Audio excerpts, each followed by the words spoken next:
handle the truth. Son, we live in a world that has walls, and those walls have to be guarded by men with guns. We see people talking about the Freemason order, the Illuminati, the international bankers, the Zionists, alien consciousness. Even some groups are coming up, satanic type groups, new age type religions. All of these coming up, and what we find in most cases is that all of these groups are worshiping a force. If you go to the highest level of these groups, you see they are doing a type of worship. It is not to God. It is not the God of Moses or Jesus or Muhammad, peace be upon them. It is another force. And they are worshiping this force. They are seeking and taking strength out of this force. Allah tells us, Ash-shaytan ya'idukum al-faqr. People are now in love with the superheroes, even confused about their own identity, trying to change themselves, change the color of their hair, change their eyes, change the way they dress, change the way they talk, on a global level. And then we see drug addiction reaching a point that humanity has never seen before. And after traveling to over 36 countries, looking at the Muslims and being with them, I have found that in all of the communities that the young people are being confused with drugs. It is pouring into our countries.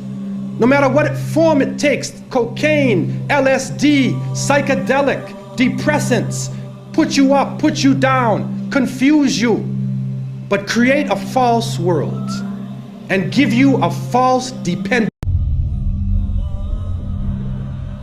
Another tool that Satan is using is to cause delay in performing good deeds. He tells you that you have still time, you have more time for prayer, do it later.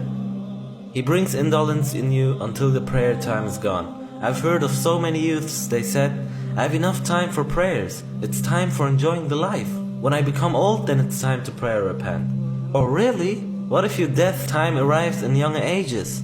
Don't delay your prayers from time to time. If you want to do it tomorrow, do it today. And if today, why later? Just do it now. Don't let Satan steal your time.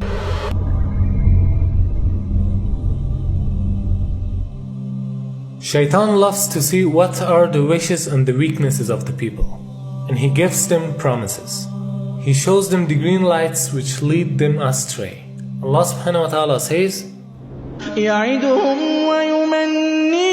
Direction of society. More of that later. And the idea, of course, because compared with the global population, there's very few of these people. The idea is to enslave the rest of humanity in that vibrational prison I've been talking about, so the few can control the vast majority. We were being prepared for something. Our minds were being prepared for something. This does not happen by chance. And we, the innocent people, trying to look at the world and trying to understand what is going on, we see everything is moving toward one world state.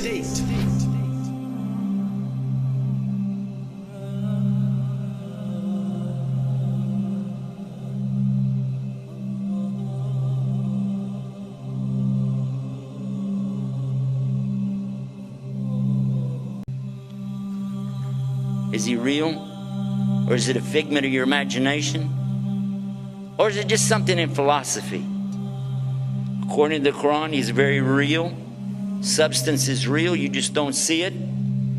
He lived before us, he's still alive today. That's an amazing subject right there, isn't it? That's amazing. The word shaitan is derived from the root shaitan, means impure and base. Shaitan refers to an entity that is rebellious, irrespective of whether it is of humans or jinn. It is also said that it means a nefarious soul, who is distanced from Allah subhanahu wa ta'ala and from the truth. So shaitan is in both forms, the jinn and the humans, as Allah subhanahu wa ta'ala says. وَكَذَلِكَ جَعَلْنَا لِكُلِّ نَبِيٍّ عَدُوًّا شَيَاطِينَ Story. So we'll digress from a moment from our beauties of Islam to go into this, to get a concept here, to understand a big mistake that some people make when they say that he's from the angels. Angels don't make mistakes. They do as they're commanded. So when Allah created the best of His creation, what did He create? He created Adam, the human being. He created Adam from what? He created him from mud or clay. I want to show you what happened after Allah created Adam. Allah ordered all the angels, bow down. And all the angels did because they have to do as they're commanded. And they bowed down. All of them bowed, except Iblis. He didn't bow down. Now if you read this in context, you'll understand that he was not an angel. But if you just read the words, all the angels bowed down except Iblis, you'll say, well, see, that means he was an angel. But otherwise, in the Quran, we find in other places. It means to control the thinking process, behavior, emotions and decisions of a person through psychological, physical or paranormal means. It also means to reduce one's ability to think critically and independently, in order to allow the introduction of new unwanted thoughts and ideas into his mind, and to change his attitudes, values and beliefs. And so today, these hybrid bloodlines are known as the Illuminati, the illuminated ones, and they're the ones that control the transnational corporations, governments, the banking system, the whole shebang that dictates and controls the direction of society. More of that later. And the idea, of course, because compared with the global population... Why do you have to believe in that? Well, they're part of something called al-ghaib. Al-ghaib means the things you don't see, the unseen. You agree and I agree, we don't see Allah. Okay, so He's in the ghaib, the unseen. We agree there are angels and you don't see them. They're in the ghaib, unseen, made out of light. And now the jinn, and we don't see them. They're also in the ghaib. They're made from a fire which has no smoke to it. And if fire has absolutely nothing like smoke to it, or that it could be that you don't see that either. There's heat that you don't actually see, isn't that true? The both kind of shayateen are trying to lead people to evil deeds. The jinn kind of them are whispering to your hearts so that you can't see them or hear their whispering. And the human kind of them are whispering to your hearts in a way that you can see and hear but not realize it as whispering.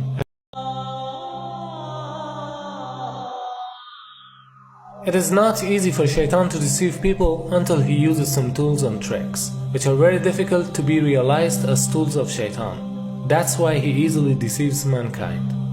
So what are those tools and tricks?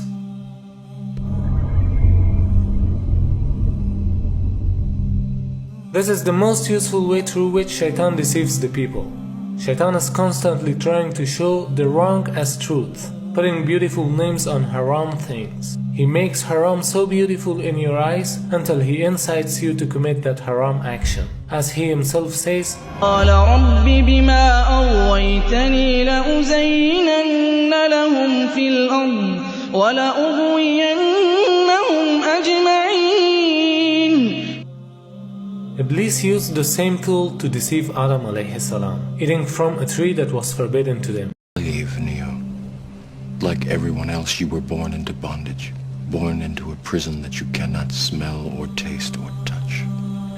A prison for your mind.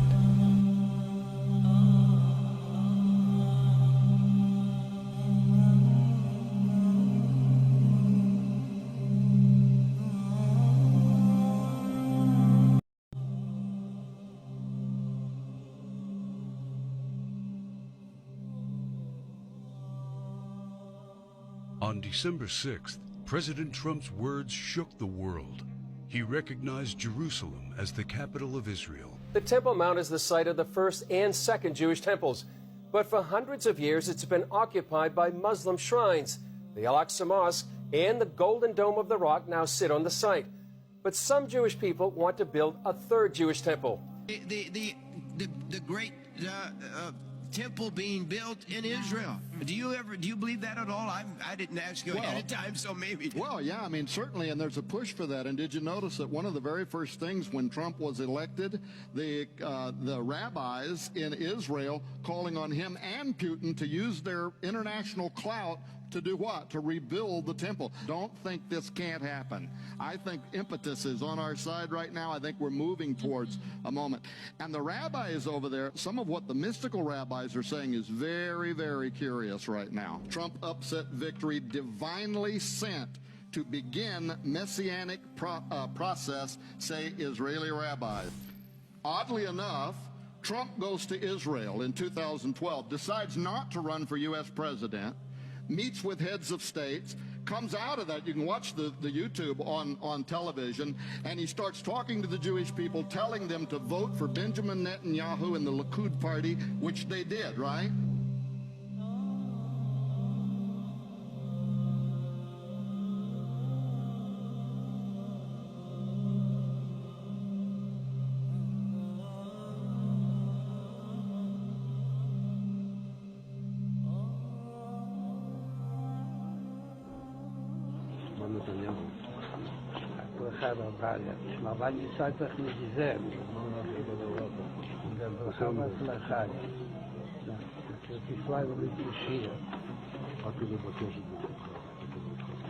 בכל העניינים.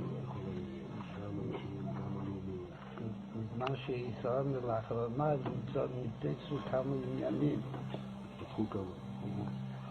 מה שרואה עוד, וגם מצב שעדיין משאיר ליבו. אז הייתה משהו ומה ידיעתו. הכנראה שהיא מספיק, כאילו שהיום כבר כמה שעות בגיל ועדיין ליבו, אבל יש עוד כמה שעות, אבל יש להשתדל גם היום, בבשורות טובות. זה שמחה וטוב לראות. כדי שחסידים מקפידים שכל ימנים יהיו שמחה. They're looking for a king.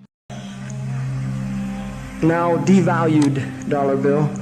And on the back of the dollar bill, there's a seal on this side. It's called the Great Seal of the United States. That's what it's called. It's their seal. Now behind the seal, this is actually what is behind the Great Seal of the United States, is a pyramid with one eye.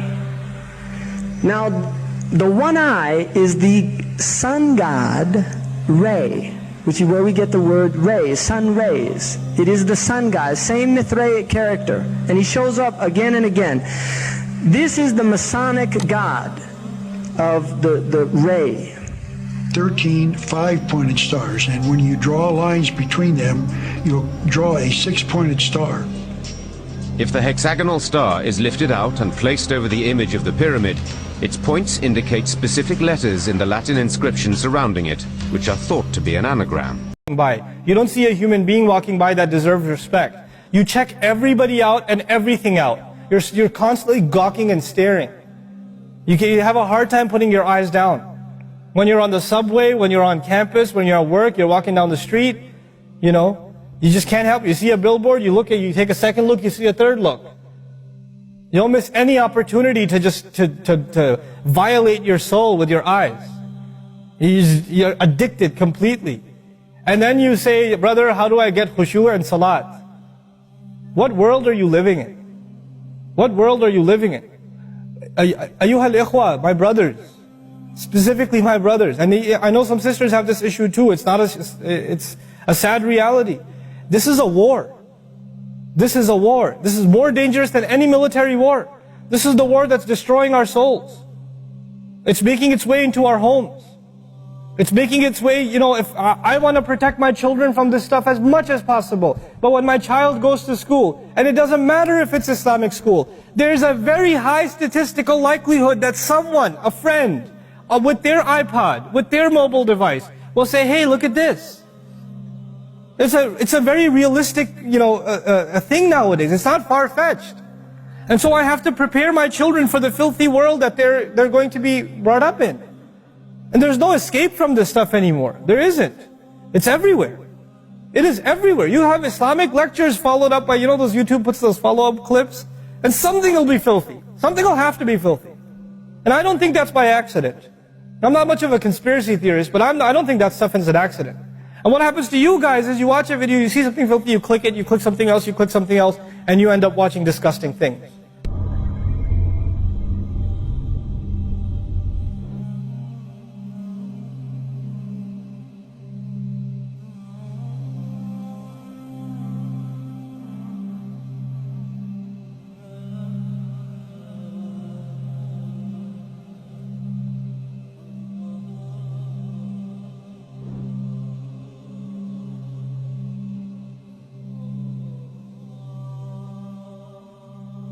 From the ancient times till now, porn is being used by prostitutes and members of occult temples to worship incorporeal entities, meaning jinn and demons. When watching porn, one essentially enters into an altered and highly suggestible state of consciousness. The porn-triggered trance makes people wide open to demonic entities that feed off of sexual perversion, causing many people to be insatiable, addicted, aggressive, and depressive, and indulging in all manner of wickedness. Therefore, it's a means of summoning the demons. That's why most of the people who are exposed to pornography are being possessed by these